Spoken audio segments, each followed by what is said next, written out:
নির্বাচনটা যে দিলে নির্বাচন কমিশন, হ্যাঁ, ফেব্রুয়ারিতে কোন সংবিধানে সে নির্বাচনটা দিছে?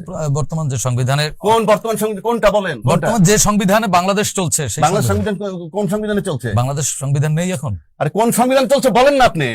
আমাদের সর্বশেষ যে সংবিধান কোনটায় বলেন না, নাম কোন সংবিধান? কি 5টা সংবিধান? কোনটা বলবেন তো? সংবিধান তো একাধিক না, অন্তর্বর্তীকালীন সরকার ক্ষমতা। হ্যাঁ, অন্তর্বর্তীকালীন সরকার মানে একেবারে আদালতের মাধ্যমে বৈধতা নিয়েই তো এই সরকার রাষ্ট্রপতির কাছে ওথ নেয়। হ্যাঁ, ইনি কোন সংবিধানে চলতেছে? বর্তমান প্রচলিত যে সংবিধান আছে বাংলাদেশের সংবিধানে সংসদ ভেঙে গেলে কয়দিনের মধ্যে নির্বাচন?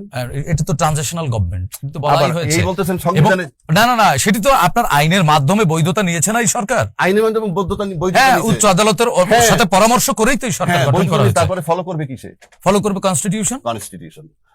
8 তারিখে সে ফলো করছে, মানে ওত নিছে না? তারপরে কি ফলো করবে? কি কনস্টিটিউশন অনুযায়ী তো এগোচ্ছে, সে ফলো করে। আমার প্রশ্ন, এবার আমি অ্যাঙ্কার, আপনি উত্তর দিবেন। সে 8 তারিখে দায়িত্ব নিছে, সংবিধানে কি বলা আছে আমাদের ওই সংবিধানে? সংবিধানে তো তত্ত্বাবধায়ক সরকারই ছিল না, 90 দিনের মধ্যে নির্বাচন দিবে। সবই তো আপনি বলতেছেন। এই সরকার তো ওত নিয়ে সংবিধান ফলো করতেছে। হ্যাঁ, সংবিধান ফলো করতেছে তো। হ্যাঁ, সংবিধানে কি আছে? সংসদ ভেঙে যাওয়ার কতদিনের মধ্যে? 90 দিনের মধ্যে। 90 দিনের। কিন্তু এই সরকারটির নাম দেওয়া হয়েছে। কথা বলতে দেন না, আমি যা প্রশ্ন করি তার উত্তর দেন। হ্যাঁ, তাহলে আমি 8 তারিখে দায়িত্ব নিলে এই সরকার 8ই আগস্ট 2024 সংবিধান ফলো করতেছে, তাহলে তার নির্বাচন হওয়ার কথা 7ই নভেম্বর 2024 হইল না কেন? আপনি বাংলাদেশের 24-এ যে পরিস্থিতিতে হইল না কেন ভাই? আপনি যে পরিস্থিতিতে সরকারটি গঠন করা হলো, আমার উচ্চ আদালতের মাধ্যমে, আপনি বলতেছেন সংবিধান ফলো করতেছে। সংবিধানের মধ্য দিয়েই তো এই সরকার চলছে। আমি তো মানলাম আপনার কথাটা বুঝতেছে, আপনার কথা মানছি। এই সরকারটি তো অন্তর্বর্তীকালীন সরকার, এই সরকারের তো এই সরকারের মেয়াদ তো 90 দিন না, যে 90 দিনের যে ব্যারিয়ার সেটি তো দেয়া নাই। কতদিন মেয়াদ? এই সরকার নির্দিষ্ট কিছু কাজ শেষ করে তারা নির্বাচনের মেয়াদ দেয়া নাই। কে দেয় নাই? না, এই আদালত দেয়নি কোন নির্ধারণ। এই মাত্র সংবিধান ফলো করে। হ্যাঁ, সংবিধান ফলো করলে সে তার মেয়াদ তো সংবিধানে বলা আছে না। এই সরকারের নামই তো নাই সংবিধানে। এখন আবার আপনি বলতে বলতেন যার নাম সংবিধানে নাই, তার আপনি সাংবিধানিক সরকার কেমনে বলেন? আদালত বৈধতা দিয়েছে, আদালত বৈধতা দিছে। হ্যাঁ, এবং তার নাম অন্তর্বর্তীকালীন সরকার, তার সংবিধান সে নিজে না। তাহলে আপনি ওই সংবিধানে যান না। কোন সংবিধানে যেটা আছে সেটাই গেলে তো সে নির্বাচন দিল না কেন 3 মাসের মধ্যে? বলেন। সেটি তো এই সরকার তো সংবিধানের মধ্যে এই সরকারের নাম লেখা নাই, তাকে কোনো টেনিউর দেয়া হয়নি, নির্ধারণ করে দেয়া হয়নি। যেহেতু এরকম একটি সরকার গঠন করা যাচ্ছিল না, সেই অনুযায়ী রাষ্ট্রের যারা ওই সময় যারা, তাহলে সরকার তার ইচ্ছামতো চলবে না? সরকার ইচ্ছামতো চলছে। কি সরকার কি তার ইচ্ছামতো চলছে? কিভাবে চলছে? কনস্টিটিউশন অনুযায়ী চলছে। কনস্টিটিউশন বলতেছে নির্বাচন 3 মাসের মধ্যে। না, এই অন্তর্বর্তীকালীন সরকারকে কোনো 3 মাসের মেয়াদ দেওয়া অন্তর্বর্তীকালীন সংবিধানে নাই। তাইলে আবার আপনি আপনার নাম এই অফিসের কোথাও নাই, আপনি এই অফিসের নিয়ম ফলো করবেন কেমনে? আপনার নিয়ম কোনটা? না, যদি উদ্ভূত পরিস্থিতির জন্য সবাই মিলে যদি একটা সবাই মিলে, কে বলছে যে আপনার ফেব্রুয়ারিতে নির্বাচন দেন? আদালত। কোন আদালত? না, ফেব্রুয়ারিতে নির্বাচনের কথা, ফেব্রুয়ারিতে নির্বাচনের কথা সরকার মনে করেছে যে পরিবেশ পরিস্থিতি এরকম আছে, মনে করে সংবিধানে থাকবে। সংবিধানে কি নির্বাচনের ডেট লেখা থাকে? লেখা আছে নাই। আবার তর্ক করেন, না জানলে বলবেন জানি না। না, সংবিধান মোতাবেক সংসদ ভাঙার পরবর্তী 3 মাসের মধ্যে নির্বাচন দিতে হবে। সেটা কেয়ারটেকার গভর্নমেন্ট যদি থাকে বা ইলেক্টেড পার্লামেন্ট যদি মনে করে সেভাবে দিবে। আপনি তাহলে এই সরকার তো সাংবিধানিক না, আদালত দ্বারা বৈধতা প্রাপ্ত। আদালত দ্বারা বৈধতা প্রাপ্ত, তার মেয়াদ কে দিবে? আদালত কি 90 দিন বলে দিয়েছে? তাহলে তো এই সরকার দিবে জুলাই ঘোষণাপত্র। জুলাই ঘোষণাপত্র দিবে। জুলাই ঘোষণাপত্র তো তৈরি হয়নি। জুলাই ঘোষণাপত্র তাইলে তৈরি করার বৈধতা এই সরকারকে কে দিল? জুলাই ঘোষণাপত্র তৈরি হয় নাই, আপনি অ্যাঙ্কারিং করেন। না, জুলাই ঘোষণাপত্র আপনার বক্তব্য অনুযায়ী জুলাই ঘোষণাপত্র 5 আগস্ট কি ঘোষণা করছে? আমি বলছি যে জুলাই ঘোষণাপত্র ঘোষণা করারও তো বৈধতা এই সরকারের আছে। আদালত বলে দিয়েছে। আদালত বলবে কেন? আদালত বলছে এটাও তো সংবিধানে লেখা নাই। সবই তো আপনি বলতেছেন সংবিধানে লেখা না থাকলে তো আমার ইচ্ছায় চলবো, আর সংবিধান ফলো করলে সংবিধানের ইচ্ছায় চলবেন। আপনি আগে বলেন আপনি কোনটাই চলবেন? আপনাকে কোর্ট বললো যে তুমি অন্তর্বর্তীকালীন সরকার, আপনি কোন সংবিধানে চলবেন? বাংলাদেশের প্রচলিত সংবিধানে। বাংলাদেশের প্রচলিত সংবিধানে যেদিন থেকে দায়িত্ব 90 ডেজের মধ্যে নির্বাচন করবেন। না, সেটি অন্তর্বর্তীকালীন সরকার তো নাম লেখা নাই। আমি বুঝি না। আচ্ছা, জুলাই ঘোষণাপত্রে কি লেখা? আপনি কিন্তু লুজিং ইউর অ্যাঙ্কারশিপ। আমি বলছি দর্শক শ্রোতা কিন্তু বিলিভ ইট অর নট, আপনি বলতেছেন সংবিধান মোতাবেক সরকার চলতেছে। তো সংবিধান সরকার চলে, সংসদ ভেঙে দেওয়ার পর 3 মাসের মধ্যে নির্বাচন, সেটা হয় নাই। তাইলে উনি কোথায় গেছেন? ফেব্রুয়ারিতে নির্বাচন সংবিধান তো বলে নাই। অবৈধ হয়ে গেছে। তাহলে কে অবৈধ দিয়েছে? সরকার। সরকার অবৈধ দিয়েছে, তাহলে নির্বাচন দিল কিভাবে? না, আমি বলছি আপনাকে সরকার কি তাহলে অবৈধ হয়ে যাচ্ছে? আমি তো বলি সরকার 100% বৈধ। আপনি বলতেছেন সরকার সাংবিধানিক, সংবিধান মোতাবেক চলছে। হ্যাঁ, চলছে তো। হ্যাঁ, তাহলে তার নির্বাচন দেওয়ার কথা ছিল 7ই নভেম্বরের মধ্যে শেষ হওয়ার কথা, 7ই নভেম্বর 2024-এর না, মধ্যে। আমার কথা হচ্ছে যে সংবিধানে তো অন্তর্বর্তীকালীন সরকার বলে কোনো সরকার নেই। তো যেটার ভিতরে এই সরকার নাই, তার জন্য কি এটা প্রযোজ্য? কোনটা? এই যে 90 দিন, হ্যাঁ, 90 দিন তো প্রযোজ্য কেউ বলে। তার জন্য সংবিধান প্রযোজ্য কিনা? সংবিধান প্রযোজ্য না, তাহলে সে চলবে কার সঙ্গে? তার মানে কি জানেন, অনেকে আপনি যেটুকু পছন্দ নিবেন, যেটুকু বাধ্য সেটুকু নিবেন, এটা রাষ্ট্র তামাশা না। না, সংবিধানকে তাহলে একেবারে বাতিল করে দিয়েছেন এই সরকার ওত নেওয়ার সাথে সাথে। এইটার জন্য এই সরকারের সাথে সাথে ওইটা বাতিল হয়েছে আপাতত, কারণ উনি অন্তর্বর্তীকালীন সরকার, উনি চলতেছেন অন্তর্বর্তীকালীন সংবিধানের মধ্যে। না না, সেটা তো বিপ্লবী সরকার যদি গঠন করা হতো তাহলে সংবিধান আপাতত স্টে থাকতো বা স্টপ থাকতো। বিপ্লব কারে বলে? বিপ্লব অন্য আরেকদিন বিপ্লবের সংজ্ঞায় যাব আমরা। এক কথাই বলে দিই, সরকার পালায় গেলে সেটা বিপ্লব। আচ্ছা আচ্ছা, বা শেষ। ওকে। পৃথিবীতে যত বিপ্লব হয়েছে, যত 50টা সংজ্ঞা আনেন, তার ভিতরে এইটা থাকতে হবে। তাহলে বিপ্লবী সরকার গঠন করলো সেটা না, আরেক চ্যাপ্টার। সেটার জন্য দায়ী একলা ইউনূস সরকার না, টোটাল দেশের রাজনীতিবিদরা।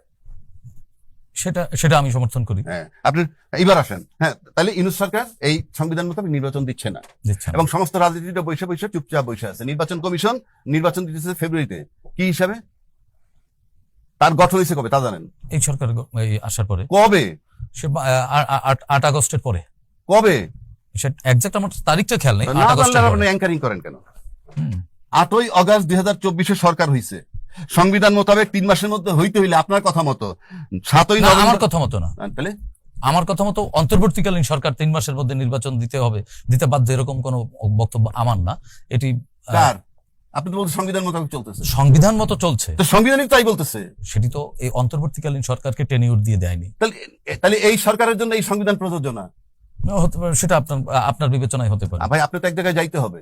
আপনি জান, আপনি হয় সংবিধানটা এই সরকারের জন্য প্রযোজ্য বলবেন, নয় প্রযোজ্য না বলবেন। প্রযোজ্য তো অবশ্যই। যদি প্রযোজ্য হয় তাহলে 7ই নভেম্বর 2024-এর মধ্যে নির্বাচন দেওয়ার কথা ছিল, তার দেয় নাই। আর উনি নির্বাচন কমিশন যিনি আজকে নির্বাচনে, ওনার গঠন হয়েছে 21 নভেম্বর 2024-এ, ওই মেয়াদ শেষ হওয়ার পর। এই নির্বাচন কমিশন কোনো এখতিয়ারই নাই সংবিধানের বাইরে যাওয়ার, অথচ উনি বলছেন আমি সংবিধান মোতাবেক চলবো, পিআর পদ্ধতি সংবিধানে নাই।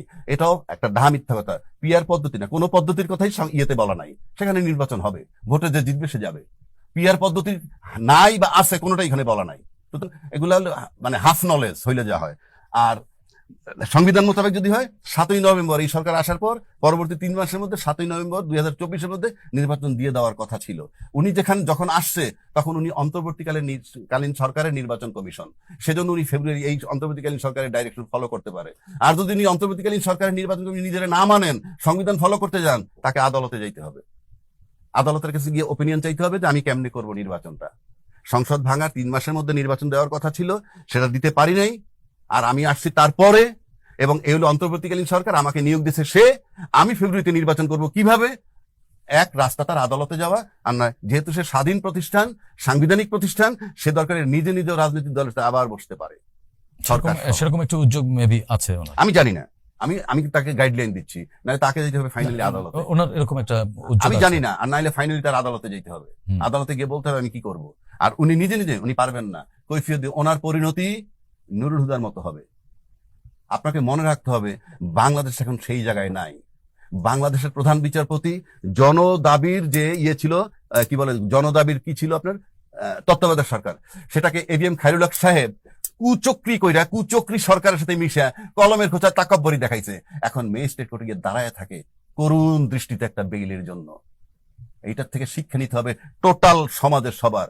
ম্যাজিস্ট্রেট কোর্টে গিয়ে দাঁড়ায় রয়েছে তীর্থের কাকের মতো। কে? সাবেক প্রধান বিচারপতি।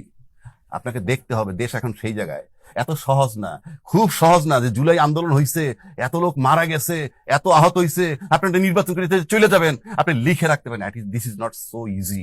আজকে নির্বাচন কমিশনকে বলতেছি, আপনিও যদি নুরুল হুদার পরিণতির থেকে রক্ষা পেতে চান, তাহলে আপনাকে আগের থেকেই সতর্ক আদালতে যেতে হবে যে আমি এখন কি করব। এখানে সংবিধান চলছে না, কারণ এই সরকারের কথা সংবিধানে নাই। সংবিধান বিলুপ্ত হয়েছে যেদিন চলে গেছে শেখ হাসিনা, কেননা উনি পালায় গেছেন, সংবিধানে তাও বলা নাই। এবং বাংলাদেশে 5 তারিখ থেকে 8 তারিখ পর্যন্ত বাংলাদেশের দায়িত্বে ছিলেন আমাদের সেনাপ্রধান। উনি বলছিলেন আমি দায়িত্ব নিলাম, আর একটা গুলিও চলবে না, প্রত্যেকটা হত্যার বিচার হবে। এবং ঠিক সেই আলোকে 7ই আগস্ট বিএনপি জনসভা করে বলছিল 3 মাসের মধ্যে নির্বাচন চাই। ওইটা ছিল সাংবিধানিক, ওইটা ছিল সংবিধানের মধ্যে, 3 মাসের মধ্যে চাইছিল। এবং ওটা দায়িত্ব ছিলেন সেনাপ্রধান। সুতরাং আপনার জুলাই ঘোষণাপত্র সংশোধন করে এই সেনাপ্রধানের এই 4 দিনের মেয়াদ ঢুকাইতে হবে, তারপরে ইউনূস সাহেবের মেয়াদ দিতে হবে, ওনার এই মেয়াদ ঢুকাইতে হবে, উনি কতদিন থাকবেন, তার ভিতরে নির্বাচন দিবেন এবং উনি ইলেকশন কমিশন নিয়োগ দিবেন। মানে আপনি বলতে চাচ্ছেন এটা কনস্টিটিউশনে এন্ডোর্স করতে হবে?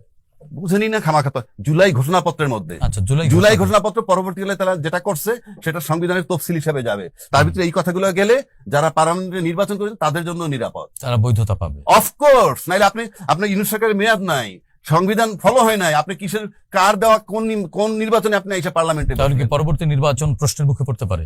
সেটার জন্য তো আপনি জুলাই ঘোষণাপত্রটা সংশোধন করবেন, রুল আছে, আপনি সংশোধন করতে পারেন। ঘোষণাপত্র তো হয়েই গেছে, ওইটা কি বলবেন, জুলাই ঘোষণাপত্র সংশোধন 1 দিয়ে আপনি একটু ঢুকান, তার মেয়াদ দেন, তার মেয়াদ 8ই আগস্ট 2024 থেকে 30শে জুন 2026 পর্যন্ত। তার মানে সেনাপ্রধানকেও একটা টেনিউর দিতে হবে। ওই যে 4 দিন আপনার জুলাই ঘোষণাপত্রটা আগে বুঝে নেন, এটা হলো সরকারের ধারাবাহিকতা। আর সনদ অন্য জিনিস, যে সনদ নিয়ে লড়াই হচ্ছে। ঘোষণাপত্র হলো সরকারের ধারাবাহিকতা। সেই 71 আসলো, 71-এর পরে যদি এর সাথে তার মানেন সে আসলো, এইভাবে আস্তে আস্তে আস্তে আস্তে ধারাবাহিকতা। 5ই আগস্ট আসলো, শেখ হাসিনা চলে গেল, ওই 4 দিনের দায়িত্বে সেনাপ্রধান ছিলেন, তারপরে ওত নিলেন, এরপরে ইউনূস সাহেব আসলেন। এই ধারাবাহিকতাটাকে বলা হয় ঘোষণাপত্র। এটা কোনো সংবিধান নয়, বাট এটাকে আপনি ইনডাইরেক্ট রাখতে পারেন অন্তর্বর্তীকালীন সংবিধান এই টাইমটার মধ্যে। এর মানে ওই সংবিধানে কিচ্ছু হয় না। এগুলো হলো যে মোটা মাথায় বসছে, আমার সংবিধান শেষ, আমার শেষ,